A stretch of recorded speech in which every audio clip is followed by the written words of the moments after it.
Student, मैं दुर्गेश वर्मा आपको मेरे YouTube channel biology classes bye Durgesh sir में आपका स्वागत करता हूं। बच्चों, आज हम लोग क्लास 9th का जो सेकंड लेसन है उसमें एनिमल टिश्यू में एडिपोज टिश्यू के बारे में जानेंगे। इससे पहले मैंने आप लोग को प्रीवियस वीडियो में एरियोलर कनेक्टिव टिश्यू के बारे में बताया था, याद होगा आप लोग को, ठीक ना। तो चलिए आज हम लोग एडिपोज टिश्यू के बारे में जानें। तो देखिए, यह एक स्पेशल टाइप का कनेक्टिव टिश्यू होता है, ठीक ना। अगर आपसे कोई पूछेगा तो इस एडिपोज टिश्यू में बताएंगे यह एक स्पेशल टाइप का कनेक्टिव टिश्यू होता है, ठीक ना।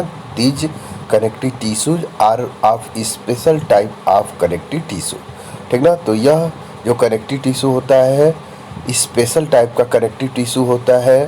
दे not only connect the cells, यह केवल सेल्स को ही नहीं कनेक्ट करता है और ऑर्गन को, but also do some special functions of the body, बल्कि ये अलग फंक्शन, कुछ स्पेशल फंक्शन भी करता है बॉडी के अंदर, ठीक ना। तो आप लोग को ये बातें मेरी समझ में आ गई। अगर एडिपोज टिश्यू के बारे में पूछता है तो फर्स्ट लाइन यही बताएंगे, यह एक स्पेशल टाइप का कनेक्टिव टिश्यू होता है और यह कनेक्टिव टिश्यू केवल ऑर्गन और सेल्स को ही नहीं कनेक्ट करता है बल्कि कुछ स्पेशल फंक्शन भी करता है। चलिए इसके स्ट्रक्चर के बारे में जान लें कि इनका स्ट्रक्चर कैसा होता है, ठीक ना। तो it is a loose connective tissue, यह भी लूज कनेक्टिव टिश्यू, जैसे एरियोलर कनेक्टिव टिश्यू मैंने बताया था ना, वो लूज होता है, वैसे ही ये लूज कनेक्टिव टिश्यू होता है, ठीक ना। It has fat storing cell called adipocytes, और इसके पास जो सेल्स होती है वो फैट स्टोरिंग सेल होते हैं। फैट आप जानते ही हो, ठीक ना। तो ये फैट को स्टोरिंग सेल्स होती हैं और जो सेल हमारे बॉडी में फैट को स्टोर करती हैं उनका नेम होता है एडिपोसाइट्स। याद रखना बेटा, सब कुछ ना समझ में आए ये याद रखना। अगर कोई पूछ दे आपसे कि which cell store fat in your body, तो आप आंसर देना adipocytes. Adipocyte cells in our body store fat. इतने बात समझ में आ गई। And other cell suspended in the matrix, और भी सेल से जो सस्पेंडेड मैट्रिक्स होता है उसको भी ये स्टोर करने का काम करता है, ठीक ना। लिखा है ना, एंड अदर सेल, अन्य सेल को जो सस्पेंडेड इन मैट्रिक्स, जो सेल मैट्रिक्स में सस्पेंडेड होते हैं उनको भी यह स्टोर करता है। कौन? तो आपका एडिपोज टिश्यू। तो एक बार और समझ लीजिए, यह फैट स्टोरिंग सेल होता है तो इसका नाम होता है एडिपोसाइट, और यह अदर सेल्स जो सस्पेंड होते हैं मैट्रिक्स में उसको भी ये कंटेन किया रहता है, मतलब इसके साथ जुड़े रहते हैं या इसके पास रहते हैं, ठीक ना। इसके मैट्रिक्स में, मैट्रिक्स मतलब आप समझ रहे हैं लिक्विड मीडियम, ठीक ना। अब इसके बाद जानिए आगे। तो आगे बताया it has collagen and elastic fibre, इसके पास भी कोलेजन और इलास्टिक फाइबर होते हैं। दैट अक्रॉस द टिश्यू, जो टिश्यू को अक्रॉस करते हुए आपके पाए जाते हैं। आप इमेज भी देखेंगे तो आपको मिल जाएगा कनेक्टिव टिश्यू में कि क्या मैं आपको बता रहा था। ओके बेटा, गया मैंने क्या बताया है, इसमें कोलेजन और इलास्टिक फाइबर होते हैं। जैसे आप लोग को याद होगा कि एरियोलर कनेक्टिव टिश्यू में बहुत ज़्यादा आपके कोलेजन फाइबर थे जो इंटरमिक्स थे, मतलब सेल के अंदर, लेकिन ये जो होते एक्रॉस सेल के होते हैं, मतलब सेल के साइड में ये प्रेजेंट होते हैं आपके। कौन? तो कोलेजन और इलास्टिक फाइबर, और इन्हीं फाइबर के प्रेजेंट होने के कारण ये लूज होता है। अगर कोई पूछ दे सर लूज क्यों होता है, क्योंकि इसमें फाइबर्स फाउंड होते हैं, ठीक ना बेटा। जैसे हमारे मसल्स में फाइबर पाए जाते हैं तो इसीलिए हम अपने मसल्स को अप डाउन कर सकते हैं, लूज बने रहते हैं, और फाइबर्स नहीं होते, जैसे बोन्स में फाइबर्स नहीं होते हैं तो इसीलिए बोन्स जो होते हैं वो हार्ड होते हैं, ठीक ना। लेकिन हमारे जिस पार्ट में फाइबर्स मोर होते हैं वो आपके क्या होते हैं, वो आपके सॉफ्ट होते हैं और इजीली फ्लेक्सिबल होते हैं। तो वैसे ही एडिपोज टिश्यू जो होते हैं उनके पास कोलेजन और इलास्टिक फाइबर फाउंड होते हैं, ठीक ना। ये बातें बताएं। अब लोकेशन जान लें कि ये कहाँ पर पाए जाते हैं। अराउंड द डेलिकेट आर्गन, जो हमारे बॉडी के, देखिए अभी बताया सॉफ्ट आर्गन बताया ना बेटा, तो around the delicate organs like heart and kidney. Heart और किडनी जो डेलिकेट ऑर्गन होते हैं हमारे बॉडी के, उनके चारों तरफ यह कनेक्टिव टिश्यू पाया जाता है। कौन? एडिपोज कनेक्टिव टिश्यू, ठीक ना। It is also present beneath the skin, और यह स्किन के साथ भी प्रेजेंट होता है, ठीक है। और अराउंड ब्लड वेसल, और ये ब्लड वेसल्स के भी अराउंड होता है। In bone marrow, bone marrow में भी होता है। इन हम्प ऑफ कैमल, हम्प जो होता है आपने देखा होगा कैमल में जो पफ स्ट्रक्चर देखने को मिलता है, फुला हुआ देखते हैं ना, कुबड़ जैसा, जैसे कुबड़ बोलते हैं, तो उस स्ट्रक्चर में आपका एडिपोज टिश्यू फाउंड होता है। और नेक ऑफ रैट, और नेक ऑफ रैट मतलब रैट के नेक में भी यह पाया जाता है। तो इस तरीके से एडिपोज टिश्यू अगर कुछ ना समझ में आए तो कहाँ पर पाया जाता है, तो आप बताओगे हार्ट और किडनी, जो हमारे बॉडी के डेलिकेट ऑर्गन्स होते हैं उनमें पाया जाता है। इसके साथ skin, around blood vessels, bone marrow, hump of camel and neck of rat, यहाँ पर पाया जाता है। तो मैं आशा करता हूँ आपको मेरी सभी बातें समझ में आ गई होंगी। अब इसका हम लोग फंक्शन जान लें।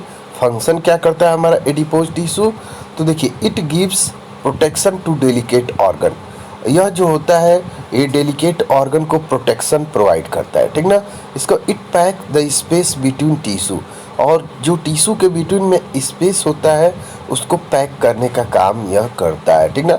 It act as shock absorber, यह शॉक एब्जॉर्बर का काम करता है। मतलब अगर मान लीजिए कोई बाहर से चोट लगती है तो उसको ऑर्गन तक, मतलब हमारे बॉडी के इस डेलिकेट ऑर्गन तक जाने से बचाता है।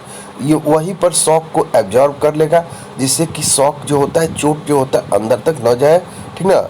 इसके साथ ये सपोर्टिव टिश्यू है एंड इंसुलेटर होता है। इंसुलेटर का मतलब आप समझ सकते हैं, जहाँ पर आयंस, जहाँ पर इलेक्ट्रिसिटी पास ना हो, वो आपके होते हैं इंसुलेटर। तो ये इंसुलेटर का भी काम करता है, ठीक ना, ये शॉक से बचाता है। इसके बाद it provides surface for attachment of muscle, यह मसल को जुड़ने के लिए सरफेस भी प्रोवाइड करता है, जिससे कि मसल्स जुड़ते हैं किसी बॉडी के पार्ट से, ठीक ना।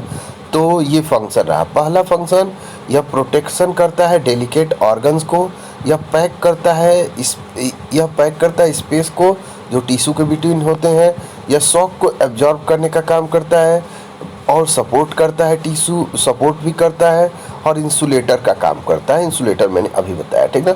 यह प्रोवाइड करता है surface for attachment of muscle, यह मसल को सरफेस भी प्रोवाइड करता है, ठीक ना। It provide surface for attachment of muscles, ये मसल्स को आपके सरफेस प्रोवाइड करता है जिससे कि वो अटैच हो जाए, ठीक ना। अब चलिए नेक्स्ट है कनेक्टिव टिश्यू, जिसका नेम है टेंडोन, ठीक ना। टेंडोन क्या होता है, तो इसके बारे में बताया जाता है। टेंडोन का यह डेंस कनेक्टिव टिश्यू होता है इन बंडल्स, जैसे वहाँ पर फाइबर्स थे के लिए लूजली बाउंडेड थे, लेकिन यहाँ पर जो यह कनेक्टिव टिश्यू होता है, इसके सेल्स जो होते हैं वो डेंसली अरेंज होते हैं बंडल्स में, तो इसीलिए डेंस कनेक्टिव टिश्यू के अंतर्गत आता है। बेटा लूज कनेक्टिव टिश्यू में दो रखना आप लोग, एरियोलर और एडिपोज, और डेंस में अगर पूछेगा तो पहला अभी बता ही रहा हूँ, वो होगा टेंडोन। इसके बाद यह टफ होता है, वाइट नॉन इलास्टिक बैंड्स, इसके पास जो बैंड्स होते हैं, जो भी फाइबर्स होते हैं, वो कैसे होते हैं, नॉन इलास्टिक होते हैं, ठीक ना। These fibres are secreted by surrounding connective tissue cells, यह बॉडी के यह जहाँ पर प्रेजेंट होता है वहाँ के सराउंडिंग सेल्स जो होती हैं वो इस फाइबर को सिक्रीट करती हैं, ठीक ना। अब इसके बाद लोकेशन है, these bands are present at the end of muscle, जहाँ पर मसल्स का एंड होता है वहीं पर ये पाए जाते हैं। आप इमेज में देख सकते हैं, आपके इमेज में ये दिख रहा है, टेंडोन्स जो है या मसल के एंड पर फाउंड होता है, आपको दिख रहा होगा, ठीक ना। तो दीज बैंड्स का मतलब याद रखना बेटा, फाइबर्स, ठीक ना, are present at the end of muscle, यह मसल के एंड पर फाउंड होते हैं, ठीक ना। और इनका फंक्शन है, it attach muscle to bone, या मसल्स को बोन से जोड़ने का काम करते हैं, याद रखना। तो अगर आ जाए कि टेंडोन क्या करते हैं, टेंडोन का क्या वर्क होता है, तो टेंडोन का वर्क होता है मसल को बोन से जोड़ना, याद रहेगा। यह एक टाइप का डेंस कनेक्टिव टिश्यू होता है, ये टफ होता है, इलास्टिक फाइबर से नहीं बना होता है, और यह फाइबर जो सिक्रीट होते हैं जहाँ पर ये पाया जाता है उसके सराउंडिंग जो टिश्यू होते हैं उनके द्वारा सिक्रीट होते हैं, और इनका लोकेशन जो होता है ये एंड ऑफ मसल के पास प्रेजेंट होता है, और वर्क जो होता है यह अटैच करता है मसल्स को बोन से। तो अगर इतनी बातें समझ में आए अच्छा है, नहीं तो एक बात याद रखना, अगर कोई पूछ दे मसल को बोन से जोड़ने वाला कौन सा कनेक्टिव टिश्यू होता है, तो आप याद रखेंगे, बताएंगे टेंडन्स, ठीक ना। तो यहीं पर मैं अपने लेक्चर को एंड कर रहा हूँ। अगले वीडियो में हम लोग और कनेक्टिव टिश्यू के बारे में जानेंगे। Okay, thank you.